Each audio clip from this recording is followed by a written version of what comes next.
இன்றைக்கு மாண்பு முதலமைச்சர் அவர்கள் துவக்கி வைத்திருக்கிறார்கள். இது எந்த இடம் என்றல்ல, எல்லா இடத்திற்கும் தமிழ்நாட்டில் எல்லா இடத்திலையும் எங்கேயும் இதை கட்டினால், வீடு கட்டினால் அதற்கு அனுமதியை கொடுப்பதற்கான ஏற்பாட்டை இப்பொழுது மாண்பு முதலமைச்சர் அவர்கள் செய்து கொடுத்திருக்கிறார்கள். இது சாதாரண மக்கள் அவர்கள் குடியிருப்பதற்காக கட்டுகிற, வீடு கட்டுகிற ஒரு திட்டம்.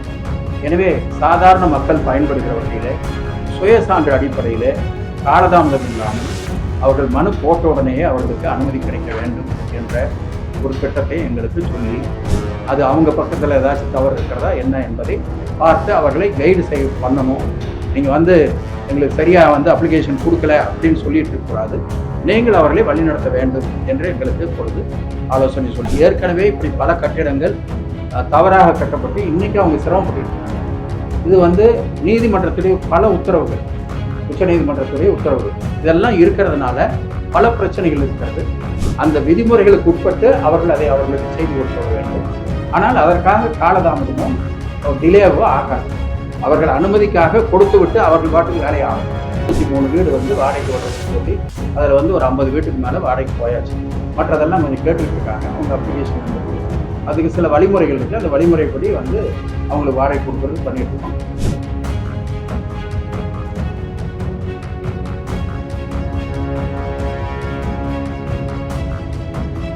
இது சாதாரண மக்கள் அவர்கள் குடியிருப்பதற்காக கட்டுகிற, வீடு கட்டுகிற ஒரு திட்டம். எனவே சாதாரண மக்கள் பயன்படுகிற வகையில் சுயசான்று அடிப்படையில் காலதாமதம் இல்லாமல் அவர்கள் மனு போட்ட உடனேயே அவர்களுக்கு அனுமதி கிடைக்க வேண்டும் என்ற ஒரு திட்டத்தை எங்களுக்கு சொல்லி, அந்த அடிப்படையிலே தான் அதற்கான ஏற்பாடு செய்து மாண்பு முதலமைச்சர் அவர்கள் இன்றைக்கு துவக்கி இருக்கிறார்கள்.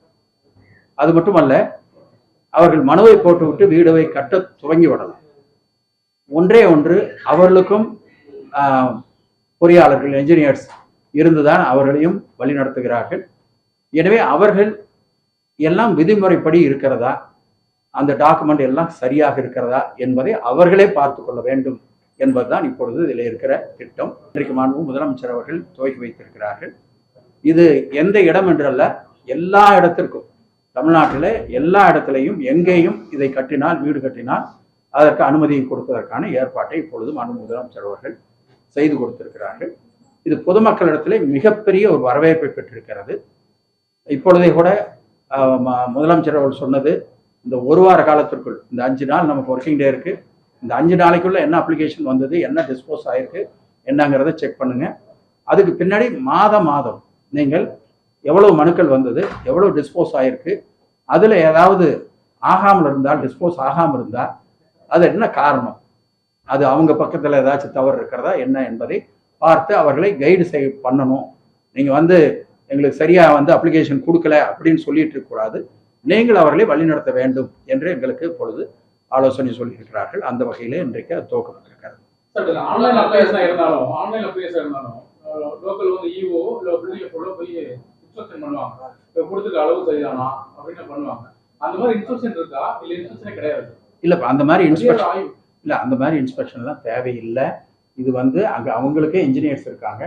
அவங்கள நாங்கள் ஒரு வேண்டுகோளாக அவர்களுக்கு நாங்கள் சொல்லுவது, இந்த கட்டிடம் கட்டக்கூடியவர்களை நல்ல வழியிலே நீங்கள் கொண்டு போக வேண்டும். நாளைக்கு எதுவும் அவங்களுக்கு பிரச்சனை வரக்கூடாது.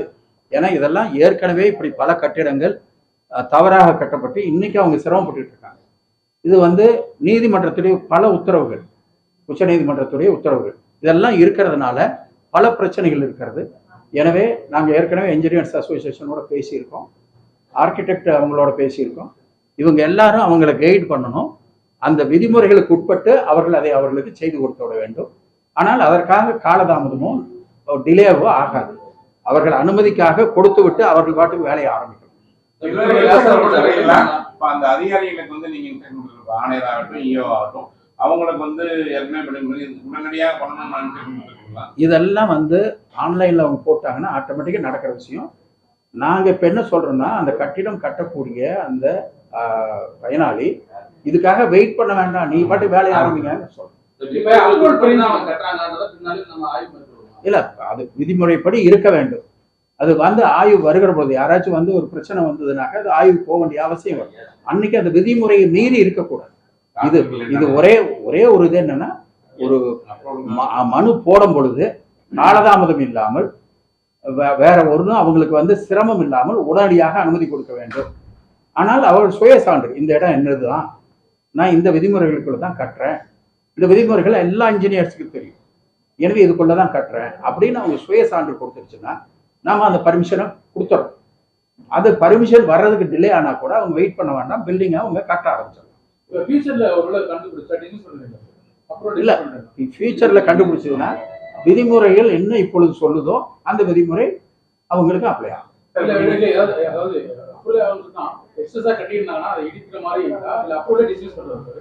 இல்ல அப்படி இல்ல, அந்த அது திருத்தம் சொல்லுவோம், அது திருத்த முடிஞ்சுன்னா திருத்துவோம்.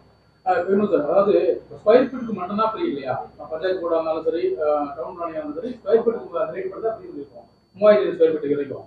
அதே மாரி உள்ள இருக்க அந்த இன்க்ளூட் டாக்ஸ் இருக்கு இல்லையா? இப்போ ஃபார் எக்ஸாம்பிள் வந்து எவ்வளவு ஸ்கொயர் ஃபீட்டுக்கு வீடு கட்டுறவங்க வந்து டாக்ஸ் வந்து பஞ்சாயத்து போர்டு கட்டணும். அந்த டாக்ஸ் எல்லாம் ஃப்ரீயா? இது கால்குலேஷன் சார். இல்ல அதெல்லாம் வேற, அதெல்லாம் வந்து அதெல்லாம் இருக்கதான் செய்யும். இது வந்து அனுமதி, கட்டிட வரைபட அனுமதி, அதுக்கு தான் இது. ப்ளூ பிரிண்ட்டுக்கு மட்டும் டாக்ஸ் கிடையாது, வரி கிடையாது.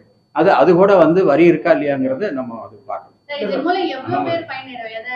இல்லம்மா, இது லட்சக்கணக்கில் பயன்படுவாங்க. ஏன்னா ஒரு 2500 ஸ்கொயர் ஃபீட்டுக்குள்ள கட்டடம் கட்டுறவங்க, அந்த நிலம் வச்சிருக்கிறவங்க தான் அதிக அளவில் இருக்காங்க. அதில் வந்து இப்போ வசதியானவங்க வசதி இல்லைன்னு கணக்கே கிடையாது. 2500 ஸ்கொயர் ஃபீட்டு 3500 ஸ்கொயர் ஃபீட்டுக்குள்ள கட்டிடம் கட்டுகிறார்கள் என்றால் அவர்களுக்கு எல்லோருக்கும் இது பொருந்தும்.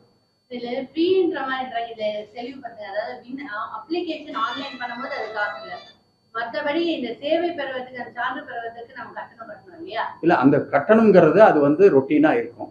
அதுல வந்து நம்ம இருக்காது. வரிங்கிறதெல்லாம் இருந்தா தான் அவங்க நாளைக்கு வந்து பேங்குக்கு போகும்போது கூட, இப்போ நீங்க பல பேர் வந்து எங்களுக்கு வரி போடுங்கன்னு வந்து நிக்கிறாங்க. அதனால இந்த வரிங்கிறது அவங்களுக்கு அது ஒரு அத்தாட்சி, அவங்க கட்டணம் நம்மளுக்கு தான் அப்படிங்கிறதுக்கு உண்டான அத்தாட்சி. அதெல்லாம் வந்து ரொட்டீனா நடக்கும். ஏற்கனவே பஞ்சாயத்து போர்டு மாதிரி அமைப்புகள்லாம் ரொம்ப ஆசை இருக்கு. அவங்களுக்கு குறைஞ்சபட்சம் வரி உதவியே இந்த ஹவுசிங் போர்டு அப்ரூவல் தான். அதை எப்படி சார் டேலி பண்ணுறது? எவ்வளோ இழப்பு இருக்கும்? இல்லை, அதெல்லாம் வந்து இப்போ நம்ம வந்து ஜனங்களுக்கு இது நடக்கணும்னு போட்டிருக்கோம். அதை பற்றி பின்னாடி நாங்கள் சொல்கிறோம். இப்போ ஏற்கனவே நீங்கள் கட்டின வீடுகள் வந்து வாடகைக்கு ஒவ்வொரு முறையுமே நீங்கள் செய்தியாளர் சொல்லிட்டு தான் இருந்தீங்க, வாடகை விட போகிறோன்ட்டு. ஆனால் இன்னும் அது விட்ட மாதிரி இல்லை. எனக்கு கிட்டத்தட்ட அதே வருடக்கணக்கில் வந்தது. நிறைய இடங்கள்ல வந்து அது மெயின்டெனன்ஸ் பண்ணாமையே வீணாக போயிட்டு இருக்குது. இப்போதான் நடக்கும் அது. இல்லை, KK நகரில் வாடகை விட்டுருக்கோம். 110 வீடா 103 வீடானோ 103 வீடு வந்து வாடகைக்கு விடுறதுக்கு சொல்லி அதில் வந்து ஒரு 50 வீட்டுக்கு மேலே வாடகைக்கு போயாச்சு. மற்றதெல்லாம் கொஞ்சம் கேட்டுக்கிட்டு இருக்காங்க. அவங்க அப்ளிகேஷன் வந்துருக்கு. அதுக்கு சில வழிமுறைகள் இருக்குது. அந்த வழிமுறைப்படி வந்து அவங்களுக்கு வாடகை கொடுக்கறது பண்ணிட்டு இருக்கோம். இது மாதிரி மற்ற இடத்துலையும் பண்ணுறோம். இப்போ வந்து அதை விற்கிறதுக்கு ஒரு தனி ஏஜென்சி ஏற்பாடு பண்ணி அதை கொஞ்சம் வேகப்படுத்தலாமா, அது முடியலங்கிறப்போ மறுபடியும் அதை முழுசாக எல்லாமே வாடகை கொடுக்கலாம். அதே மாதிரி பத்திரிகையாளர்களை பொறுத்த வரைக்கும் பத்திரிகையாளர்களுக்கு வந்து இந்த வீடு ஒதுக்கீடு ஒவ்வொரு முறையும் சொல்லிட்டு தான் இருக்காங்க. 3 வருஷம் ஆயிடுச்சு. எனக்கு வீணா போற அந்த மெயின்டெனன்ஸ் குறைஞ்ச அளவுக்காக வாடகையாக வரனால அந்த பத்திரிகையாளர்களுக்கு இந்த பத்திரிகையாளர்களுக்கு வீட்டு வசதி வாரியம் பத்திரிகையாளர் என்று நேரடியாக கொடுக்க முடியாது. அந்த துறையினுடைய சார்பாக எங்களுக்கு அப்ளிகேஷன் வரணும். அதனால அந்த துறையில கொடுத்து அங்கிருந்து வந்துருச்சுனாக்க நாங்கள் வந்து கொடுத்துட்டு போயிடுவோம். இப்போ வந்து பத்திரிகையாளர்களுக்குன்னு ஒரு கோட்டா ஒதுக்கி வச்சிருக்கோம். அதுல கொஞ்சம் வீடுகள் இப்பொழுது காலியாக கூட இருக்கு.